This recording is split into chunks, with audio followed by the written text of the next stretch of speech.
আমরা এগিয়ে যাচ্ছি এক নতুন যুগের দিকে, যেখানে আপনি নিজের অবতার দিয়ে চলাফেরা করতে পারবেন, কাজ করতে পারবেন, এমনকি ভার্চুয়াল মসজিদে নামাজও পড়তে পারবেন। কিন্তু প্রশ্ন হল, এই ভার্চুয়াল জগতে মুসলিমদের ভূমিকা কি হবে? ইসলাম কখনো প্রযুক্তির বিরুদ্ধে না, বরং কুরআনে বলা হয়েছে, বলুন, যারা জানে এবং যারা জানে না তারা কি সমান? সূরা আজ-জুমার।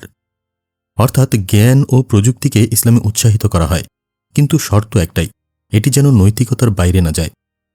মেটাভার্সে অনেক ভালো কাজ করা সম্ভব। ইসলামিক শিক্ষা ছড়িয়ে দেওয়া, অনলাইন তাফসির, হাদিস চর্চা, ভার্চুয়াল দাওয়া, এমনকি নতুন প্রজন্মের মাঝে ইসলামী সংস্কৃতি তুলে ধরাও সম্ভব। কিন্তু রয়েছে কিছু চ্যালেঞ্জও: অশ্লীলতা, সময় অপচয়, আসক্তি, বাস্তব জীবন থেকে বিচ্ছিন্নতা। রাসূল সাল্লাল্লাহু আলাইহি ওয়াসাল্লাম বলেছেন, যে ব্যক্তি মানুষের উপকারে আসে সেই আল্লাহর প্রিয় বান্দা। আল মুজাম।